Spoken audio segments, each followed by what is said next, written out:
and we're playing here, okay? Guy is not going to give me the underhook. This is a typical problem. Having a hard time.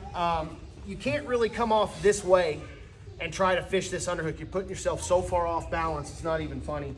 Okay, so we don't really want to do that. So one of the things that I start to do here is I'm gonna drop this elbow and I'm gonna start to move backwards from him a little bit, okay?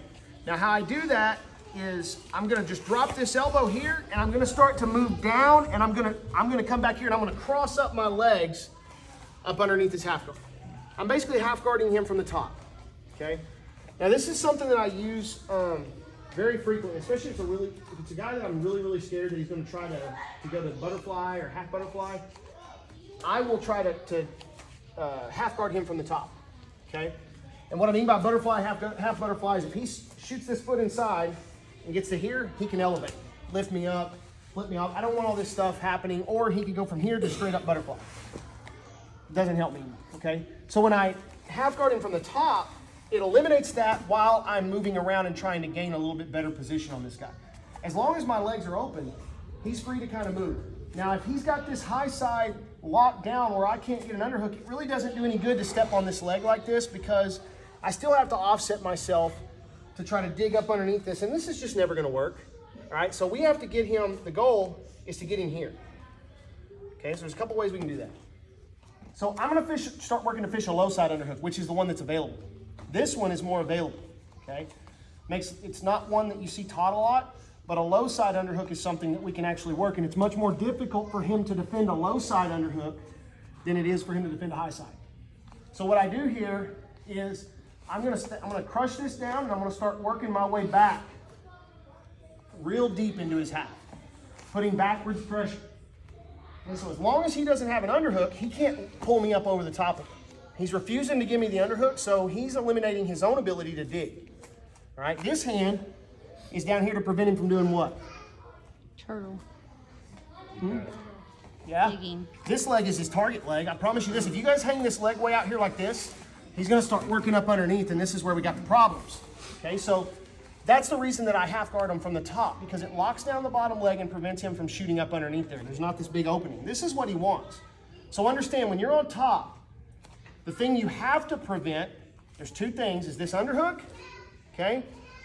And then an underhook on the leg. We gotta prevent either one of them. If I kick my leg out here, he's got it. Bloop. Okay? Or if my leg is down here, again, he's still got it. Okay, so I don't wanna allow that. So as I get here and I start to work deep, I put my chest, I go belly to belly, which is one of the first contacts I wanna establish with him. And then I'm gonna rock him up just enough that I can half guard this leg up under here. Okay, because what this does now, this prevents his knee from going down to the ground. Meaning he can't entirely turn back the way he was before. His hips won't completely rotate back that way, and it does what to this elbow? Brings it just a little higher. Whereas before, if he wants to get completely up on his side, he can get this hip completely flat to the mat, and he can get completely vertical with his hips. Meaning I do this, he's up completely vertical with his hips. Okay? When I go backwards a little bit, and I lift, and I half guard him, now that knee cannot go to the mat. It's locked, which means he cannot completely go back to his hip. And my right hip, my right lower rib is pressing on his high side hip, which is taking it where? Down, right? Because I'm pushing back. So from this point, now I can start looking to get a low side underhook. Now as I get this low side underhook, I gotta make a decision. Okay, where do I wanna go? I wanna take him over here and flatten him out. So the way I do this is, this hand is gonna ride here, and now I've got dual underhooks, sort of. This one's not yet where I want it. And I just start working over. Windshield wipering over until he's flat on his back. Now, if he leaves this in here, what do I use to pry that elbow out? Okay, now I can start to work to this high elbow position. I can get up underneath here, and it's the same exact thing as before.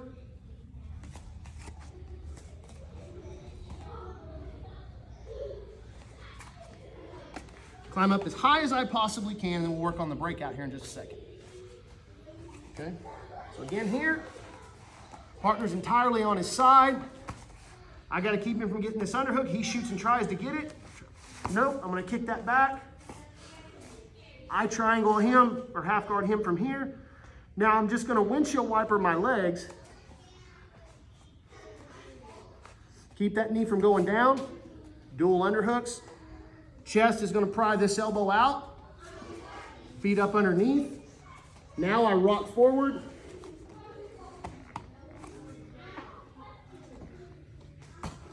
Cut through. Push. You got it? Okay. Ready to see it again? You good? One more time. So here, I don't care if you kick your leg out, this is fine too, at least while you're working your way backwards. So here, I work down below the elbow. Fit in this area. Boom.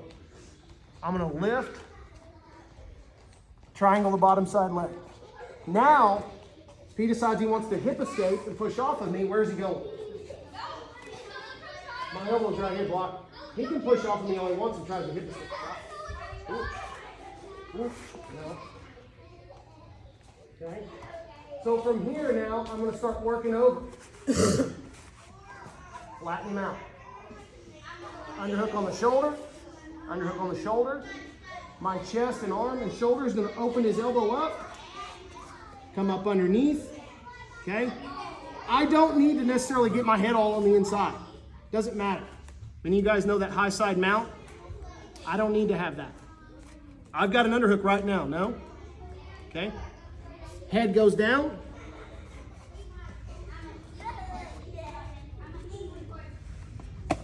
Here. Somebody tell me the benefit of his forearm being across his face when I pike up like that. For me. Promise you right now, there's nothing worse than having 220 pounds piked up in the air, driving your own forearm across the bridge of your nose. Does not feel good. So if he decides to leave his hand in there, tough titty for him, okay? It's bad, not good. All right? Don't worry about the cutout here in just a minute. I'll get there and I'll show you a little detailed instruction on how to get the foot out. Here we go, 1, 2, 3.